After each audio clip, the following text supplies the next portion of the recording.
Good morning. Good morning. We have a nice intimate group here today. It's nice to feel together. Welcome. Welcome to All Faiths Unitarian Congregation. My name is Bob Moore, and I'll be leading our service today. This is a special place. Here you will find a diverse and inclusive spiritual community where we welcome people of many beliefs.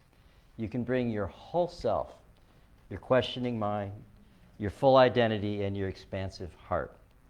We have more than one way of experiencing the world and understanding the sacred. And no matter who you are, wherever you are on your spiritual journey, and no matter whom you love, you're truly welcomed here. At All Faiths, we are each other's keepers. Do we have any new faces visiting for the first or second time today? If you don't mind, please raise your hand. You got some in the back. Good. Welcome. We're glad you're here today. I hope you feel welcomed. And if you would like to know more about All Faiths, you can please see Rosalie Kuhn or one of our greeters in our membership corner, which is just behind the folding doors here. Or you can visit our website, and if you're online, this might be your ticket, at allfaithsuu.org. There are a number of announcements on the back of your program. Please take a look at those, but I'm going to just call out a couple of them. First of all, this Tuesday, the Life Celebration meeting is taking place. It's a 6 p.m. sign-in for a 6:30 start. The meeting is at UUCFM on Shire Lane off of Daniels Parkway, so I hope to see a large turnout for that. Also, next Sunday, our Heart for the Homeless team is collecting insect repellent for folks who are homeless, who are out in the elements and could use that help. So please bring repellents to help those who are vulnerable in our community. And one last quick one to call out. We have a newcomers class that did not make it on the announcement list, but it's coming Saturday, June 1st. It's 10 to noon here. And so if you're new or if you want a refresher on All Faiths and the Unitarian Universalist tradition, please come. There's a sign-up sheet on the bulletin board in the back room there, so sign up for that if you don't mind. So with that, Carlos. Greetings, I'm Carlos Garcia, your Director of Music. Today we'll be using our Gray Hymnals, where you'll find your songs number 361 and 123 in the Gray Hymnals. Right now I ask you to please rise in body and or spirit as we sing our opening hymn number 361, Enter, Rejoice, and Come In.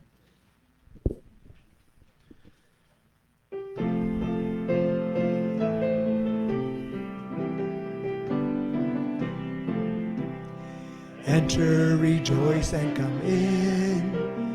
Enter, rejoice, and come in. Today will be a joyful day. Enter, rejoice, and come in. Open your ears to the song. Open your ears to the song. Today will be a joyful day. Enter, rejoice, and come in. Open your hearts, everyone. Open your hearts, everyone. Today will be a joyful day. Enter, rejoice, and come in. Don't be afraid of some change. Don't be afraid of some change. Today will be a joyful day. Enter, rejoice, and come in.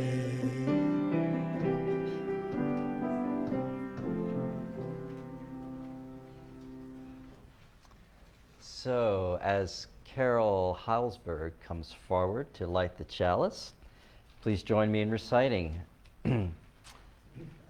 Let the cares of the day follow. We have a different one. As this chalice is lit. Oh, I started one line too ahead. I'm way ahead of my time. As the chalice is lit, let us come together into the sacred space we have created. Let the cares of the day fall away, and know that here is a place for quiet reflection, for a pause in our lives, for breathing into our true selves. Let what is said and felt here add richness to the dimensions of our lives and spiritual practices. We are strong together in community. We share the experience of being human. Let the warmth of the chalice lit during time together connect us and carry us into the world.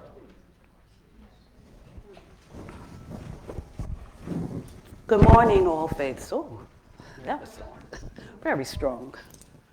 It's good to see you all here this morning. And like Bob said, it's a little scarce. Feel free to move up if you want to. We understand that our snowbirds and those who visit us when it is very, very cold where they live have gone back home to the warmth and left us here with extreme heat. But we are still glad to be here. My name is Alberita Johnson, and I'm the minister here.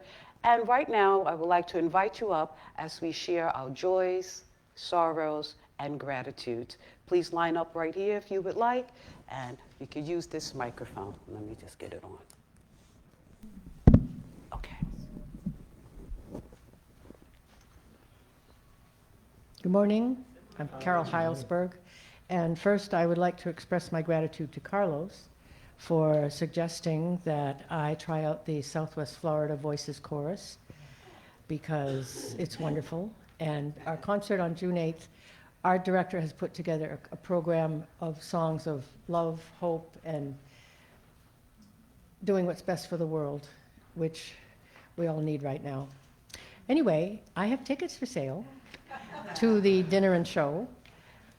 Payment has to be by check or cash, so if you don't have it today, just let me know and I'll make sure to bring tickets for the next 2 Sundays to sell. Thank you, and hope to see you all there. The delicious dinners catered by Famous Dave's.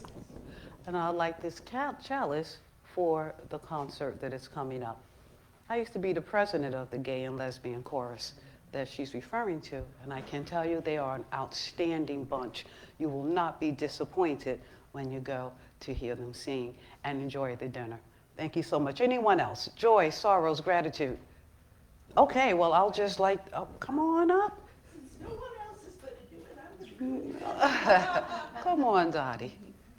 Good morning, I'm Dottie Mayall. Just a gratitude for the team yesterday that did the plant sale. I see Giovanni here. Giovanni! Judy's probably home resting because She's here. she's There here. she is. Judy, man, that woman knows how to do it, but plants and work hard. It was brutal hot, let me tell you. Who else there was? Oh, Frank and Nicole. Hey there. So thank you to everyone. The plant sale is still on today. There are some great outdoor and indoor plants for sale. By donation, by the way. Gratitude. Thank you, Dottie, for reminding us all that we have beautiful plants for sale yesterday and today. Today is your last chance to get any. Anyone else? Well, I just want to light this final candle then for all of you who may have joys and sorrows and even gratitudes in your heart that you haven't come up and shared with us today. And for those of you who are visiting with us live stream, for the joys and sorrows and gratitudes you also are carrying. I light this candle for you all. May you be blessed.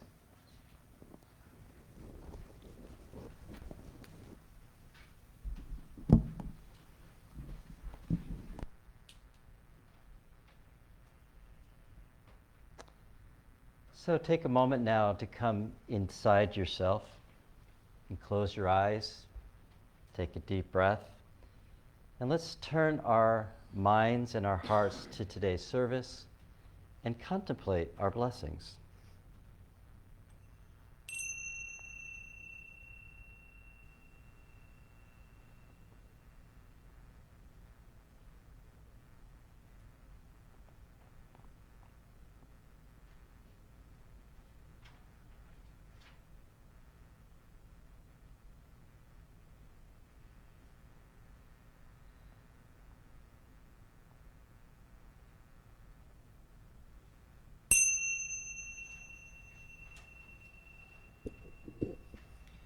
And now you would rise in body and or soul as we sing number 123, Spirit of Life.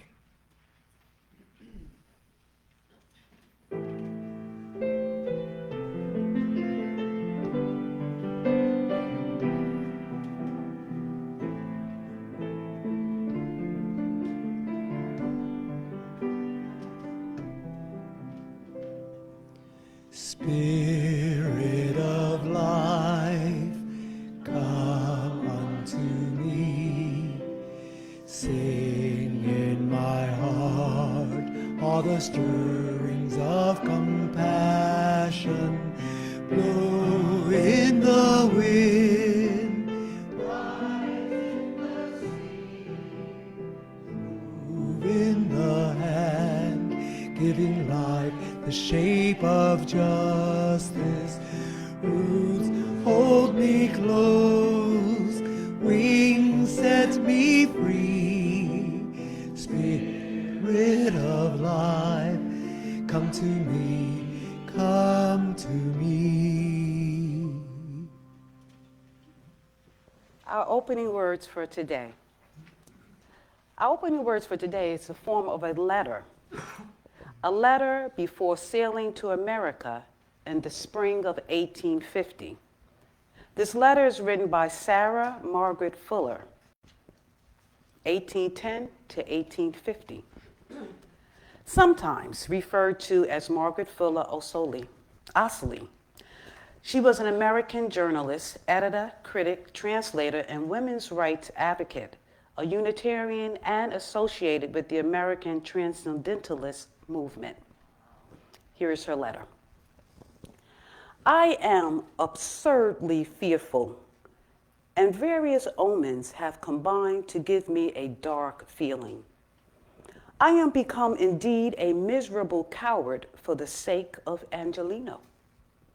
I fear heat and cold, fear the voyage, fear biting poverty.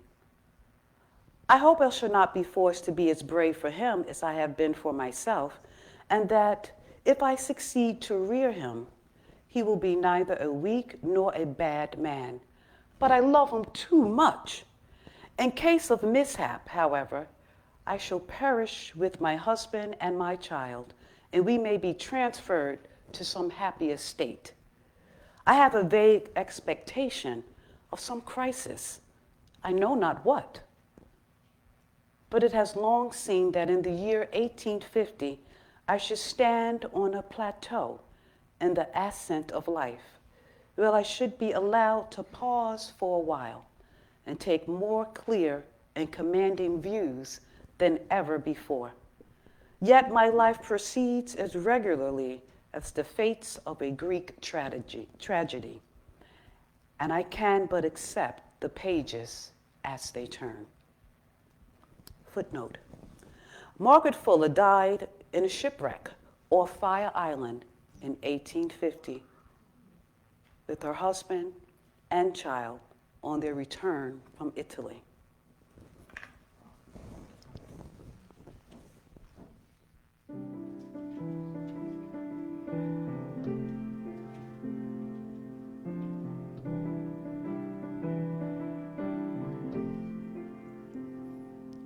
When darkness tries to roll over my bones, when sorrow comes to steal the joy I own, when brokenness and pain is all I know, I won't be shaken, no, I won't be shaken. 'Cause my fear doesn't stand a chance when I stand in your love. My fear doesn't stand a chance when I stand in your love. My fear doesn't stand a chance when I stand in your love.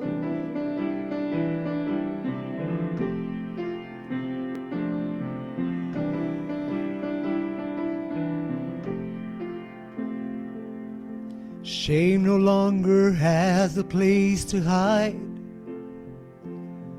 I am not a captive to the lies. I'm not afraid to leave my past behind. Oh, I won't be shaken. No, I won't be shaken. 'Cause my fear doesn't stand a chance, 'cause I stand in your love. My fear doesn't stand a chance when I stand in your love. My fear doesn't stand a chance when I stand in your love.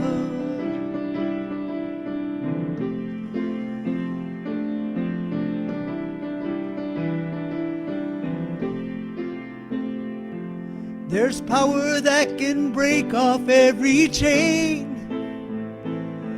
There's power that can empty out a grave. There's resurrection power that can save. There's power in your faith. Power in your faith. My fear doesn't stand a chance when I stand in your love. My fear doesn't stand a chance when I stand in your love. My fear doesn't stand a chance when I stand in your love.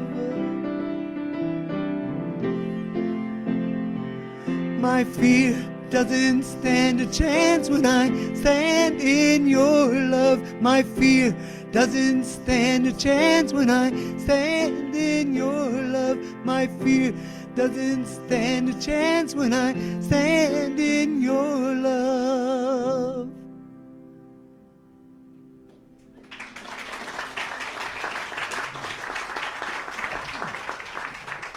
It's beautiful. Thank you, Carlos. This poem is by Rabbi Rachel Barenblatt. It's called Ready. And it starts with a short quote from Exodus 12:34. So the people took their dough before it was leavened, their kneading bowls wrapped in their cloaks upon their shoulders. You'll need to travel light. Take what you can carry, a book, a poem, a battered tin cup, your child strapped to your chest, clutching your necklace in one hot, possessive fist. So the dough isn't ready. So your heart isn't ready. You haven't said goodbye to the places where you hid as a child, to the friends who aren't interested in the journey, to the graves you've tended. But if you wait until you feel fully ready, you may never take the leap at all, and infinity is calling you forth out of this birth canal and into the future's wide expanse. Learn to improvise flat cakes without yeast. Learn to read new alphabets. Wear God like a cloak and stride forth with confidence. You won't know where you're going, but you have the words of our sages, the songs of our mothers, the inspiration wrapped in your kneading bowl. Trust that what you carry will sustain you, and take the first step out the door.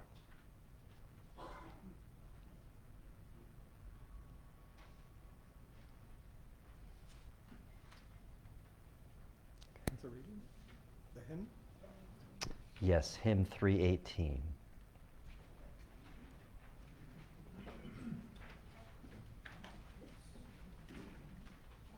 Please rise in body or spirit as we sing hymn number 318. We would be We one. would be one.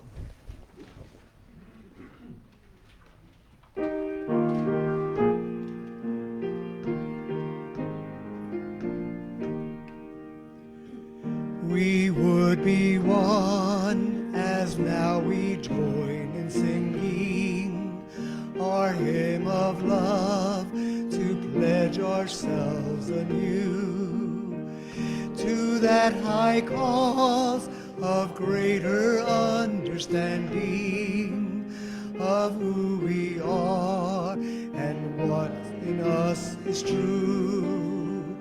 We would be one in living for each other to show to all a new community. We would be one in building for tomorrow, a nobler world than we have known today. We would be one in searching for that meaning which binds our hearts and points in us our way. As one we pledge ourselves to greater service, with love and justice strive to make us new.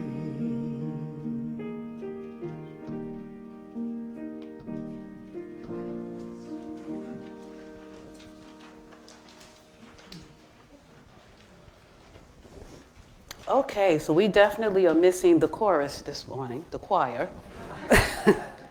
But they'll be back with us again soon. Well, before I start my message, I want to share one more announcement that I did not see or hear in the bulletin. And that is, immediately after service, you all are invited to join us as we go back towards our door and we put our mezuzah back up. Mars DeGalbo will share with us what it is and why it is there and how we came to have it in our possession.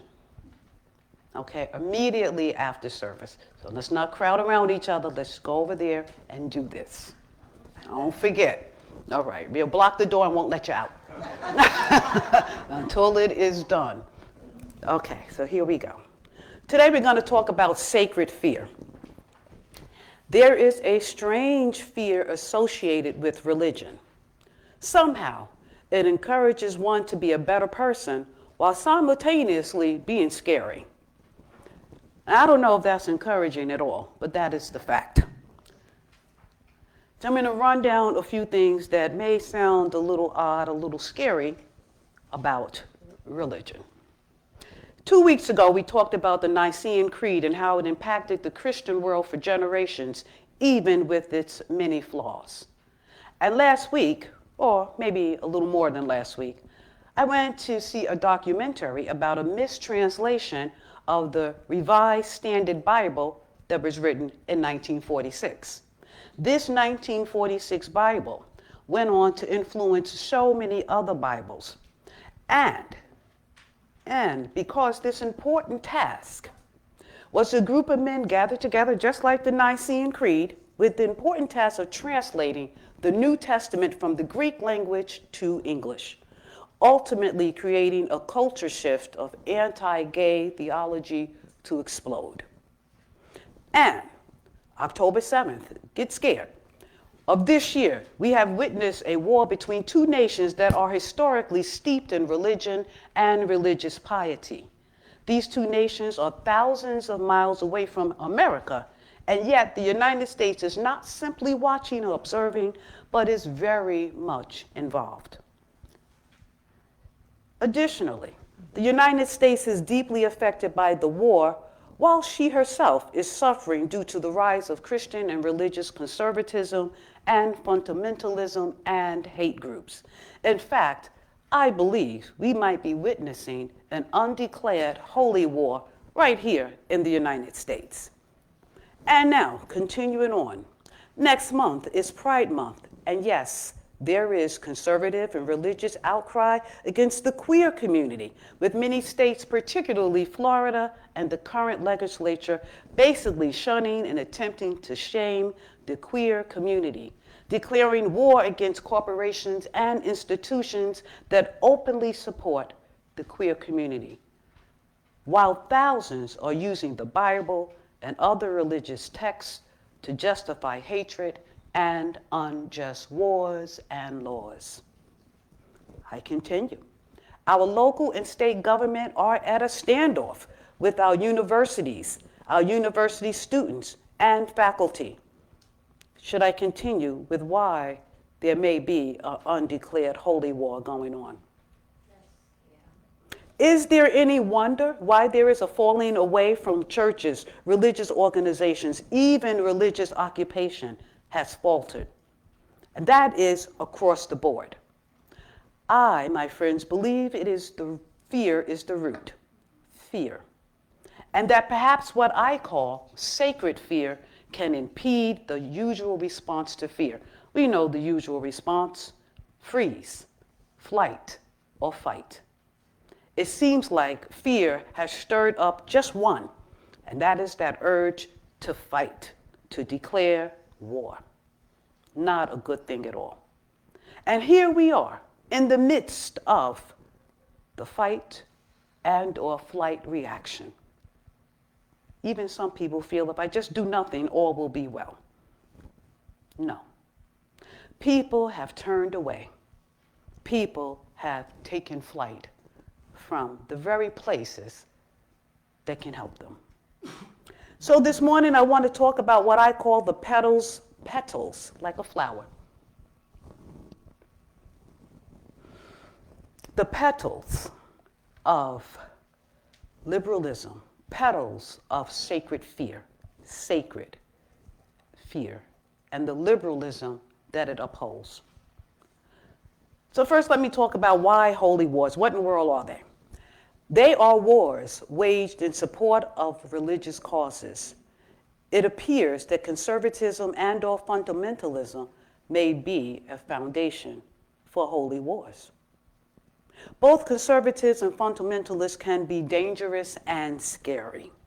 We find them swimming about in the waters of so-called traditional values and ideas with an opposition to change or innovation, and against anyone that does not embrace those very same traditions. Karen Armstrong, one of my favorite authors, wrote in The Battle for God, A History of Fundamentalism. She wrote about the dangers of fundamentalism, implying that it is a form of a religion, especially Islam, and the Protestant Christianity that upholds belief in, this is it, the strict, literal interpretation of scripture and other texts. Literal interpretation. This includes their leadership fearing that if not policed, the adherents might have an independent thought or action that is contrary to the scriptures. Additionally, the ones looked to for guidance, to support, when you have questions in these organizations and religion. These spiritual leaderships within conservatism and fundamentalism are often the leaders themselves who are purporting these ideologies. So where do they go? They have nowhere. So these people, these leaders, have a way of keeping a stronghold on their adherents. It's fear. In fact, Bobby Azarian, a PhD cognitive neuroscientist and science writer, wrote in Psychology Today. He titled his article, How Religious Fundamentalism Hijacks the Brain. And he cautions one, quote, in moderation, religious and spiritual practices can be great for a person's life and mental well-being.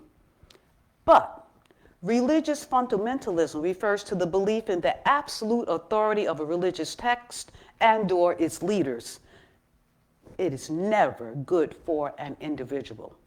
This is primarily because fundamentalism discourages any logical reasoning or scientific evidence that challenges its scriptures, making it inherently maladaptive.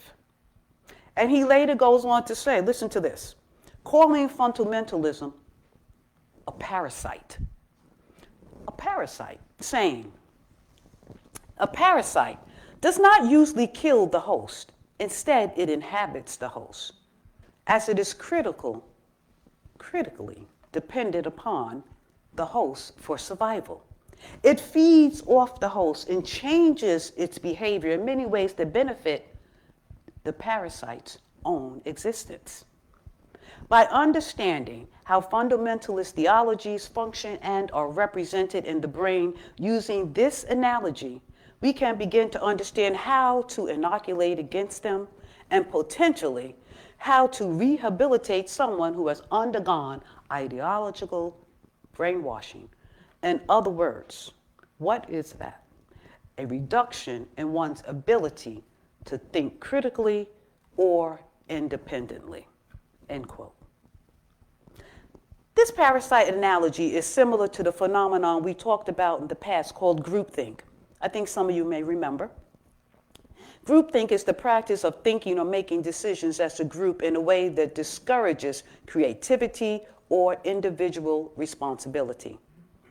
The philosopher and cognitive scientist Daniel Dennett gives a description of the perils of groupthink regarding fundamentalism, saying, there are moderate versions of Christianity and Islam that promote qualities like a sense of community and a moral code that fosters ethical behavior. These ideas can be beneficial to the host organism. At the same time, there are harmful variants of Islam and Christianity, specifically the rigid fundamentalist versions that cause the host mind to process information in a biased way, think irrationally, and become delusional. Delusional. This, I know, it may sound unbelievable, but it's true. Many fundamentalists, particularly Christians, are science deniers. Denial of science. What is that? Well, it's basically the denial of objective truth and tangible evidence. In other words, the denial of reality. Not only does fundamentalism promote delusional thinking, it also discourages followers from exposing themselves to any different ideas, thus protecting the delusion. The question is, what is the motivating factor? What motivates one to actually lean in to delusionism? Well, in my opinion, there may be many, but the most essential motivator is not love, although that is the claim. Instead, it is fear.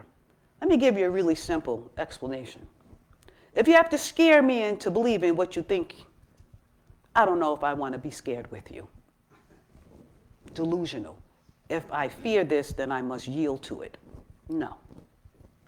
Fear that if one does not believe, this is the thought.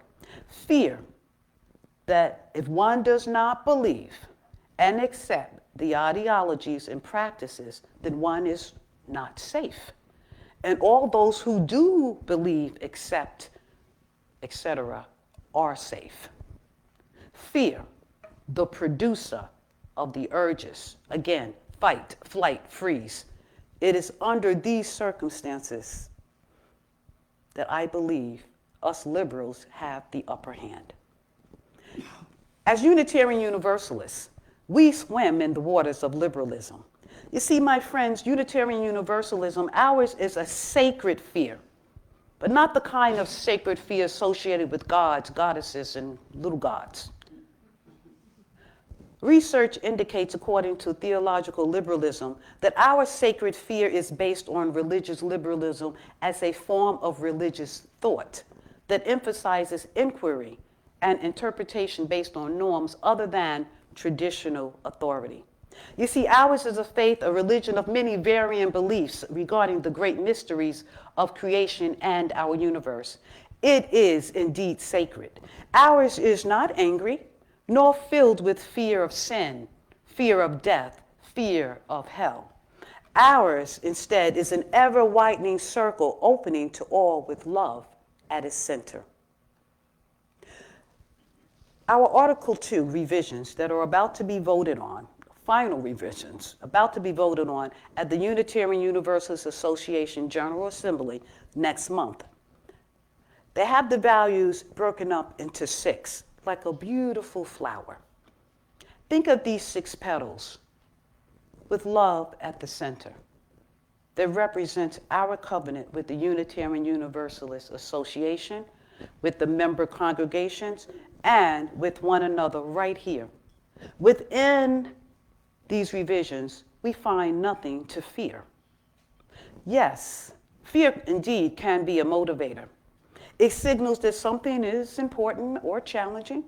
It pushes us to take action and overcome obstacles.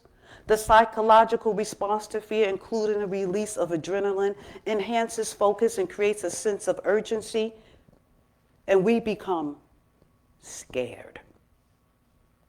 Scared. It's a scared fear, not sacred fear. A sacred fear that will create a sense of peace, love, and joy. I want you to imagine really quickly what it would feel like being embraced by the feelings of justice, interdependence, where we lean on each other, pluralism, where we accept all, equity, where we are fair and balanced, generosity, where we lend and give without thinking who's going to return it, and transformation, not being afraid of change. This is what we liberals embrace ourselves in. Our 6 petals. Again, I'm going to run it through really fast. Justice, interdependence, pluralism, equity, generosity, and transformation. Those are the 6. And then, right at the center of that beautiful flower, it is as if you slipped into a pool of love and acceptance. That is the center of our Unitarian Universalist faith. Liberalism, my friends, upholds sacredness as no other. We, Unitarian Universalists, we are poised to open our doors for all those who are seeking to get away from delusional thinking and fear of what might happen tomorrow instead of what is happening right now. Liberalism upholds that sacredness. It is flexible, yes, but yet fixed. Fixed on love, the greatest power there is. It inspires a sacred fear and an awesome respect for love, while it brings peace and joy along with it. As we enter these doors every Sunday, it is written right in front of you on the wall as you enter. Come, come, whoever you are. And we keep coming. Week after week, year after year, we show up. We keep coming to smell the flowers of love, to be free of fear, and experience the sacred fear of liberalism blooming in love. May it always be so. Amen and Ashe.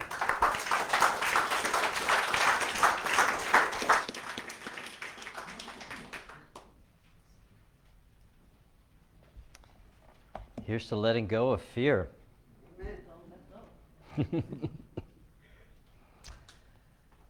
So it's time for our offertory, and to make us generous, I'm going to start with some humor.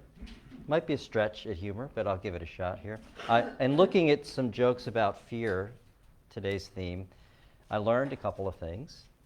For example, the credo of the Flat Earth Society. I didn't know they had a credo, but they do. There's nothing to fear but sphere itself. And I did learn a little bit about world culture as well. For example, did you know that in Iran, there's a widespread fear of spiders, but in Iraq, no phobia? And finally, for you time managers out there, you may want to be feeling some fear for the calendar, for its days are numbered.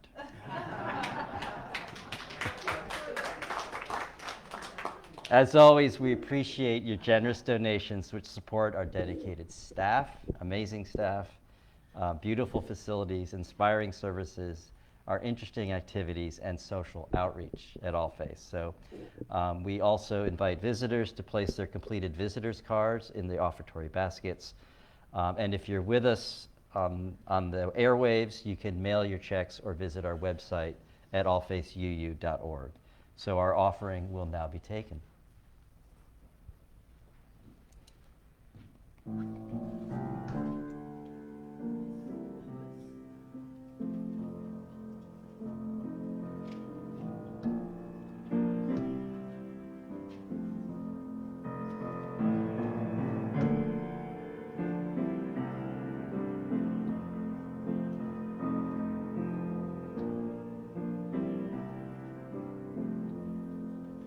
Why should I fear when I have you? Surrounded by your love, your everlasting love. Why should I care what people say? They don't know what you mean to me. Why should I fear when I have you? Surrounded by your love, your everlasting love. Why should I care what people say? They don't know what you mean to me.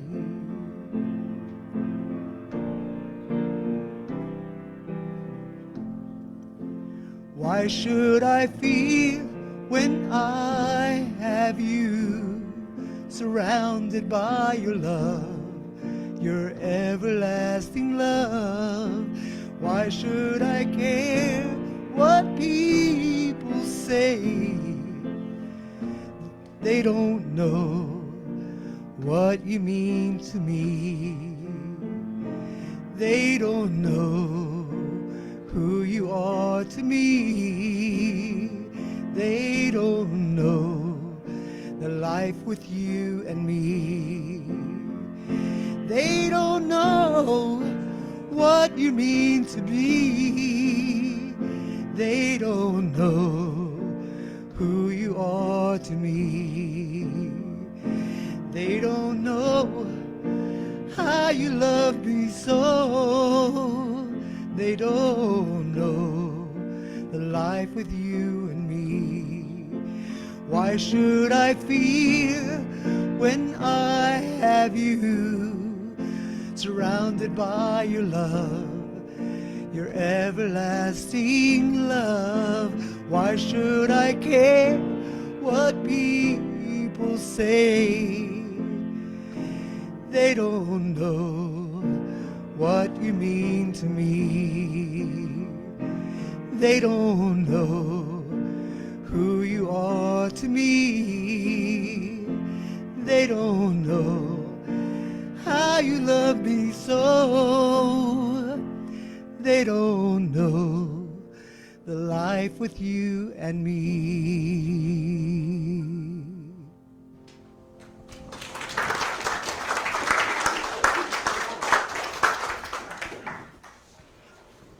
Our closing words for today. It's called To Pass the Peace. To pass the peace is a revolutionary act. It means to trust the outsider that we may fear, to wish well those who have hurt us, and to forgive at last ourselves. To offer the blessing to those around you is to love your neighbor and yourself and to be at peace. May it be so.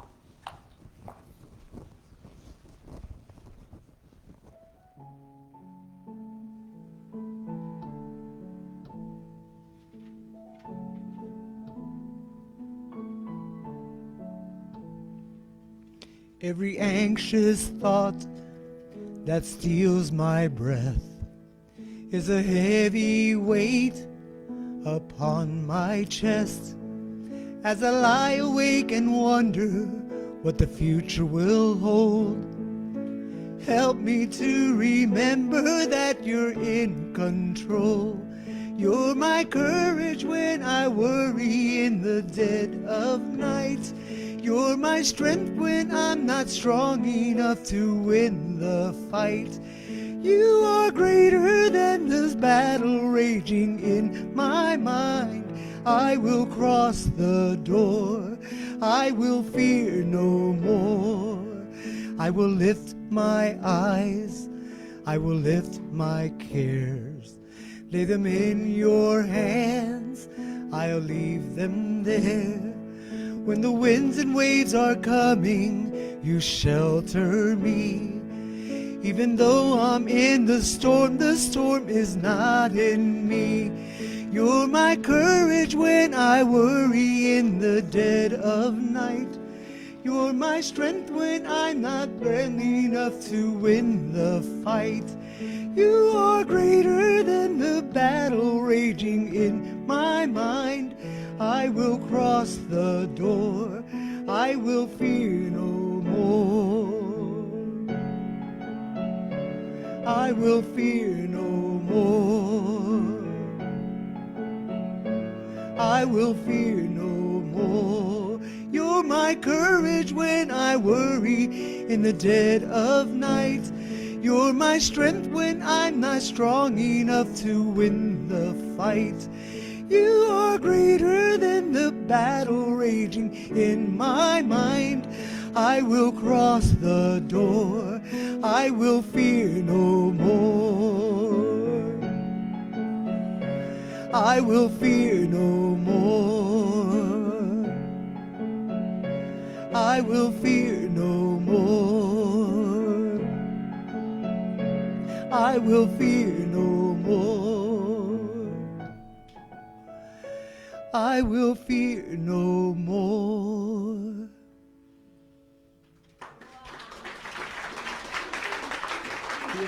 No more fear, no more fear. Thank you, Albie, for your message today.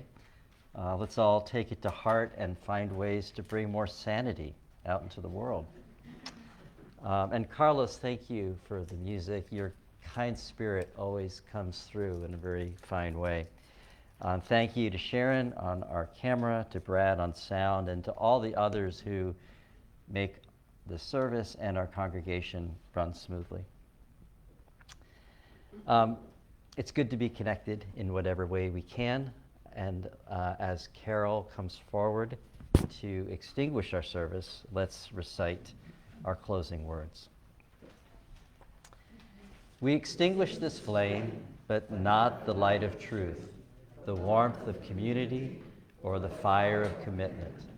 These we carry in our hearts and out into the world. So please join in the back room for coffee, cookies, and conversations. Thanks for your time. Okay.